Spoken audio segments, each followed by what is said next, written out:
Salut à tous les amis, j'espère que vous allez bien. On se retrouve aujourd'hui, mardi 2 décembre, pour une nouvelle vidéo. J'espère que vous allez bien. Choc, partidazo ce soir. Match important pour le Barça qui reçoit l'Atlético de Madrid. Donc on va revenir sur toutes les informations évidentes sur ce match qui aura lieu ce soir à 21 h au Spotify Camp Nou. Match capital. Je vous l'ai dit, mais juste avant, n'hésitez pas à mettre un petit like, à commenter, partager pour soutenir le travail. Petit instant promotion, mon partenaire Maillot met en avant des promotions de dingue, profitez-en, c'est bientôt les fêtes, vous pouvez faire plaisir à votre famille, à vous-même, des écharpes, des casquettes, des maillots vintage, un petit peu de tout, il y a même des maillots avec des promotions de fou, donc tous les détails sont dans la description de cette vidéo, faites-vous plaisir, faites plaisir à un proche ou à quelqu'un d'autre. C'est parti, on vous l'a dit, match partidazo comme on dit en Espagne entre le Barça et l'Atlético de Madrid, Spotify Camp Nou, Julián Álvarez contre Lamine Yamal. Inutile de vous présenter le 11 des deux équipes, c'est des 11, mais plus que ça, c'est des effectifs sur le papier de grande qualité. D'un côté, l'Atlético de Cholo Simeone qui aujourd'hui est pas loin au classement, il faut le savoir. Il y a 3 ou 4 points, je crois, entre le premier et le quatrième. Donc il y a le Barça premier, le deuxième, le Real Madrid avec un point de retard, 2 points de retard Villarreal et 3 points de retard l'Atlético de Madrid. Donc un classement en championnat d'Espagne ultra serré, sachant que demain il y aura le match entre le Real Madrid et l'Athletic Club à San Mamés. Donc énormément de partidazo comme on dit en Espagne, très serré, des matchs difficiles. Et ça commence par ce soir. Ce soir, le Barça reçoit l'Atlético. Alors on y va, sans plus attendre, on rentre dans les détails.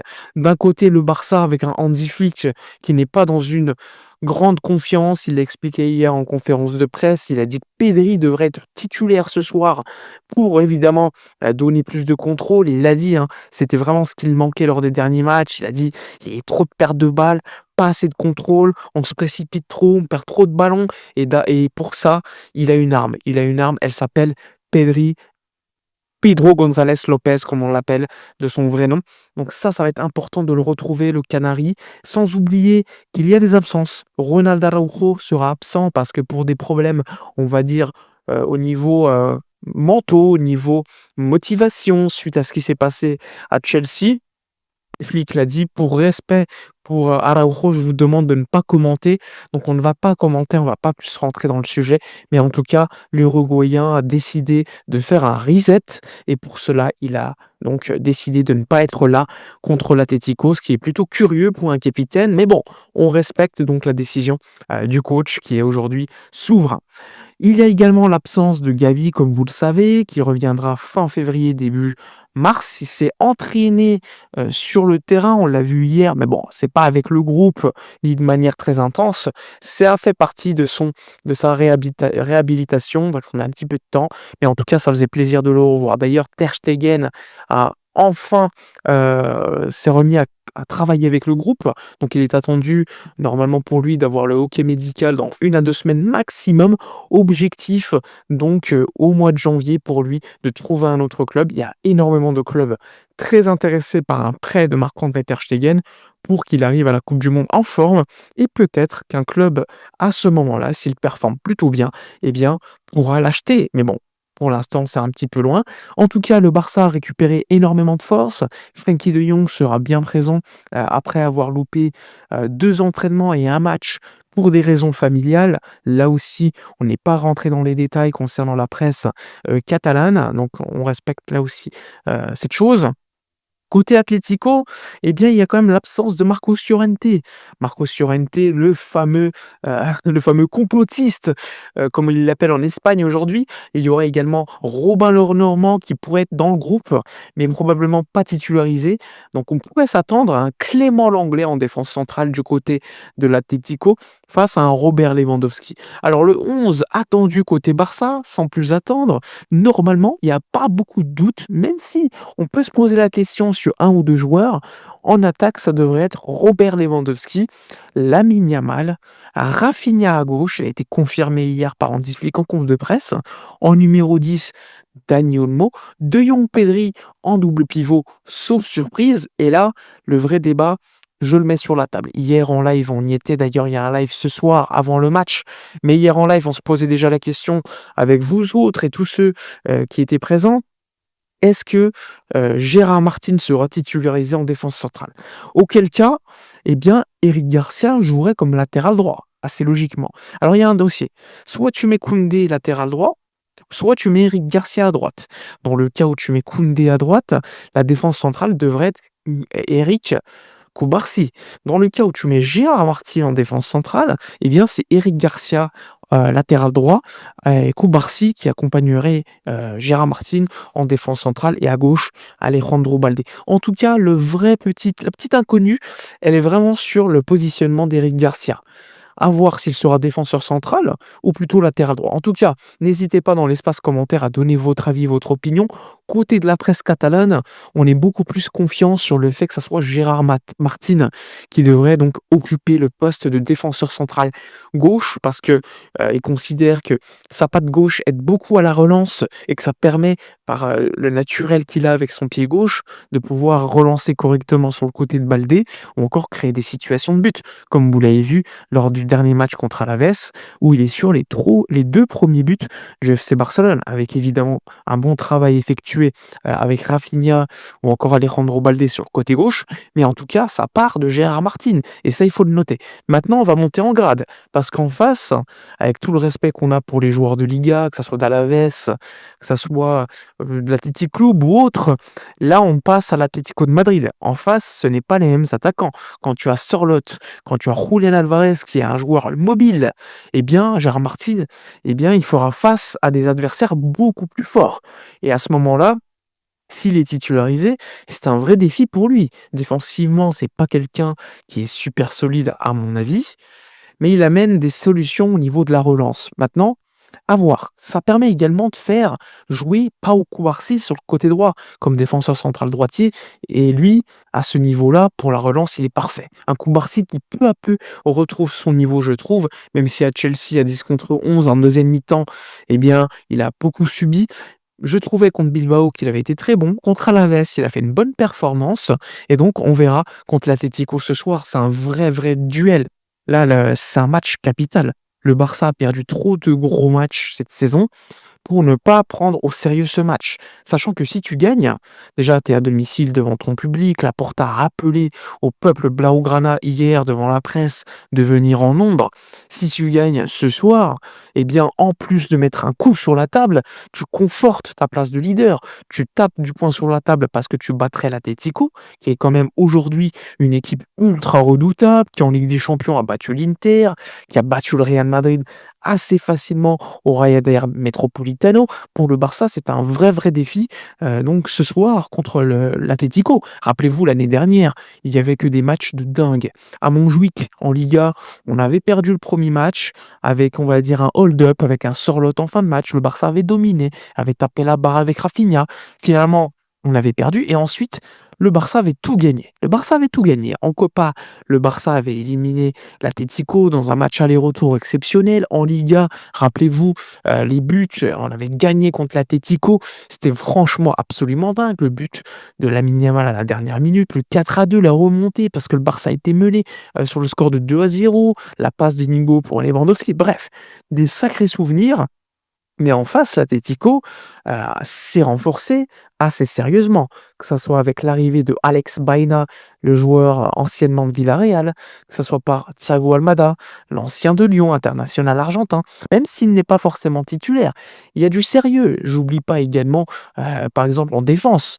En défense, ils se sont également renforcés avec David Anco, qui est peut-être le meilleur central de cette équipe de l'Atlético de Madrid, avec également je crois que c'est Raspadori en attaque qui a également signé, même si lui a un rôle totalement différent. Et vous le savez, il y a toujours ces vieux briscards à l'Atlético, que ce soit José María Jiménez, qui est sur une bonne période en ce moment, que ce soit également au milieu de terrain, Coquet, on va pas vous présenter Coquet, Antoine Griezmann qui sort du banc. Bref, ils ont peut-être un effectif des plus complet en Espagne. Ils ont investi chaque année énormément d'argent. Ils ont un bon petit jeune, Pablo Barrios, qui au fur et à mesure commence à s'installer comme l'un des meilleurs milieux de Liga. Bref, on va pas vous présenter l'Atlético du Cholo Simeone, qui aujourd'hui est une équipe beaucoup plus offensif qu'avant, même s'il est vrai, lors des gros matchs, l'Atlético, quand c'est pas à domicile, ils ont tendance à laisser l'équipe adverse jouer un peu plus. L'année dernière, ils avaient quand même cueilli à froid le Barça en mettant 2 buts très rapidement à Montjuïc en coupe, par exemple. Mais le Barça avait su remonter. En tout cas, ça va être un vrai duel, un vrai défi. Perso, quand je vois sur le papier l'effectif, le 11 des 2 équipes, bah, je m'attends à un gros match. Côté Barça, par exemple, sur papier, vous voyez Lewandowski, qui est un joueur capital. On va pas se mentir. Dans un match comme ça, on attend beaucoup de lui. Parce que j'entends beaucoup, ouais, on met Rashford, oui, on met Ferran. Non, déjà Ferran, c'est plutôt un joueur de banc, vous le savez. Même si Lewandowski n'est pas un numéro 9 qui presse énormément aujourd'hui, on sait qu'il est en déclin.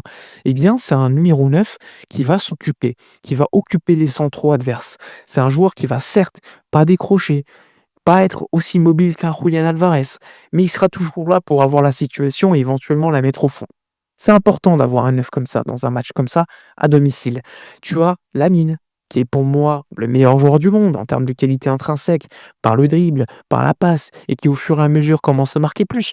À gauche, tu as un Rafinha au pressing qui est ultra important. Cholo Simeone, il y a quelques jours, il disait entre guillemets, j'adore Rafinha, son travail pour l'équipe, les appels, tout ce qu'il fait. C'est un joueur importantissime, Rafinha. Et là, on l'a retrouvé. Au milieu de terrain, le petit bémol, c'était Dani Olmo, parce que peut-être que Fermin, s'il avait été là, eh bien, il aurait été titularisé. Parce que Fermin est un joueur également très connecté au but. Maintenant, tu regardes globalement sur le papier, De Jong, Pedri, c'est du lourd aussi. On va pas se mentir. Même si il y a des périodes où il y a du moins bien. Et ça, c'est évidemment quelque chose qu'on peut noter.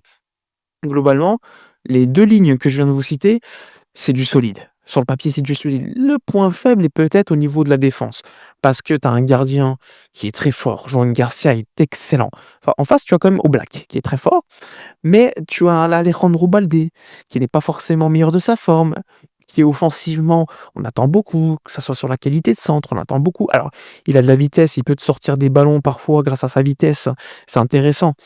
Mais on attend beaucoup plus, que ça soit offensivement et même défensivement.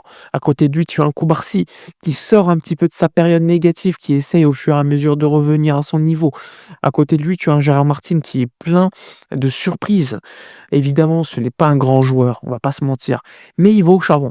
Il va au charbon, il a de la mentalité positive. Alors, on verra si ça suffira ce soir, mais on verra. C'est un joueur qui peut amener en tout cas.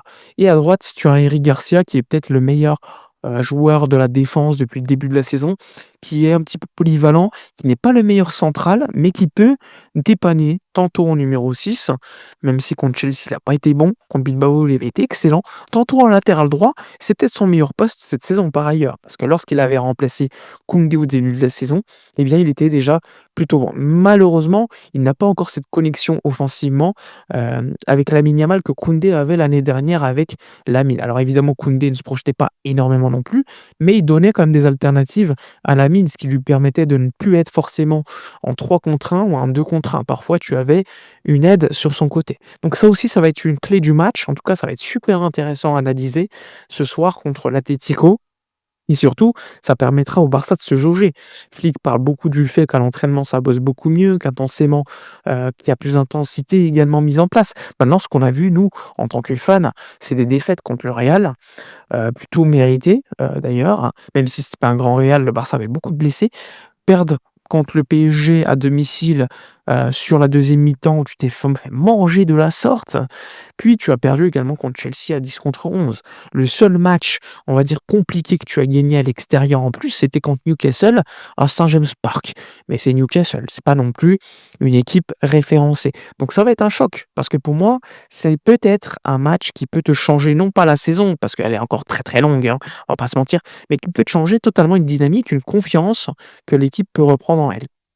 Enfin bref, je pense qu'on a fait largement le tour, pour le match de ce soir. Nous, on va se retrouver avant le match, hein, 19h15, 19h30 en live sur mes différents réseaux sociaux, Twitch ou encore YouTube. D'ailleurs, soyez là parce que c'est super de parler avec vous, quasiment tous les soirs. On a hâte du match, on a hâte du match. Dans les commentaires, votre 11, votre pronostic. En tout cas, on va se régaler, j'espère qu'on va gagner. Je vous remercie, un petit like, un petit partage, un petit abonnement si vous voulez également.